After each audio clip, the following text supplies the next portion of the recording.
आज फेब्रुआरी 21 तारीख विश्व मातृभाषा दिवस आशा सभिए भौणी भाई सहस्य पाइबा आस। मातृभाषा एक बलिष्ठ माध्यम ऐतिह्य संस्कृति सुरक्षा पाई। मातृभाषा एक बलिष्ठ माध्यम ऐतिह्य संस्कृति सुरक्षा पाई। मातृभाषा को उपेक्षा करिना केउ जाति केबे बड़ होई नाही।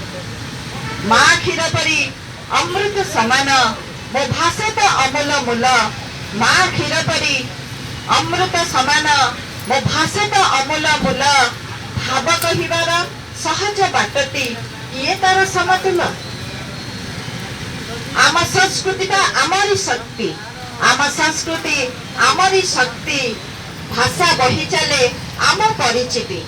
घरर भाषा को सम्मान देले संभव माटी मार प्रगति। भाषा चिन्ह एकतार पुणी। भाषा ही चिन्ह एकतार पुणी। भाषा परंपरा संरक्षक। भाषा बंचिले आमे बंचिबा एक ऐतिह्य संस्कृति बाहक।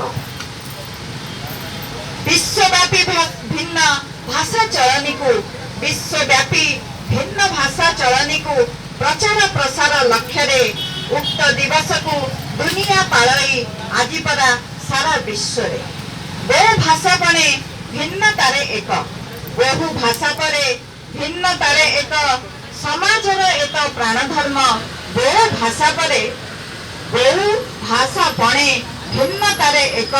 समाजर एक प्राणधर्म। सेई प्राणधर्मे बुड़ीबा चाल है। सेई प्राणधर्मे बुड़ीबा चाल है। ताहाई सबुरी प्रकृत कर्म। ताहाई सबुरी प्रकृत कर्म। धन्यवाद।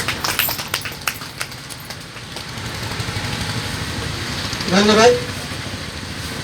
वर्तमान हमारा ए भाषा संस्कृतिर आउ जड़े रूपकार जे पुस्तक माध्यम